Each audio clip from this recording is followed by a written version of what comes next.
Economy के positive data आ रहे हैं उससे तो आप काफ़ी खुश होंगे। इनफैक्ट अगर आप देखें लगातार पिछले एक दशक की बात करें, 5 दफ़ा ऐसा हुआ है जब एयूएम्स में काफ़ी अच्छी मजबूती भी देखने को मिली है।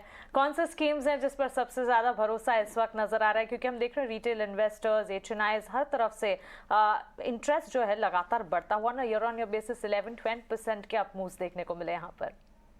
तो मैं कहूंगा कि एसेंशियली एक मल्टी कैप और एक large and mid cap space में, क्योंकि सिचुएशन ऐसी है ना कि एक तरफ आपने देखा कि जब ऑयल की तेल की दाम बढ़ रही थी तो एफआईएस ने जबरदस्त पैसा निकाला था, वो अभी धीरे धीरे वापस आ रहा है। मेरे ख्याल में और 1.5 लाख करोड़ का एफआई का पैसा का वापस ही आप एंटिसिपेट करते हैं, जैसे तेल की प्राइसेस थोड़े ईज आउट होंगे और कमोडिटी प्राइसेस ईज आउट होंगे।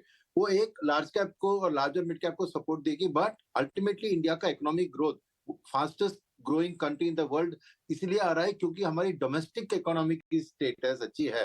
यानी डोमेस्टिक में कैपेक्स साइकिल, कैपेसिटी यूटिलाइजेशन अभी 75% से बहुत ज्यादा हो चुका है। तो कैपेक्स साइकिल एक 5 to 7 ईयर्स के लिए हम समझ रहे हैं कि additional capacity creation PLI scheme के कारण, गवर्नमेंट की इंफ्रास्ट्रक्चर पुश के कारण और डोमेस्टिक अपना ग्रीनफील्ड और ब्राउनफील्ड कैपेसिटी एक्सपेंड कर रहे हैं। तो इस चीज में आपको mid and small cap companies जो ऑर्डर सप्लाई करती है, EPC contractors, cement, steel, industrials, तो इनमें अर्निंग्स ग्रोथ बहुत बेहतर देख सकते हैं। और ज्यादातर डोमेस्टिक म्यूचुअल फंड की फ्लोज, जो डोमेस्टिक फंड मैनेजर्स है, चाहे वो म्यूचुअल फंड वाले हो या इंश्योरेंस वाले, वो ध्यान इनके ऊपर देंगे बिकॉज एफआईएस की उनकी जानकारी इनके ऊपर, एक उनका लिए हाई रिस्क हाई रिवॉर्ड है because of small market cap. दूसरी बात है उनको जानकारी भी नहीं है, वेराज डोमेस्टिक फंड मैनेजर्स को अच्छी एक जानकारी होती है, तो वो ज्यादा निवेश इसमें करेंगे और उस बाइंग के कारण ही आपको मिड एंड स्मॉल कैप में स्ट्रॉन्ग सपोर्ट दिखेगा।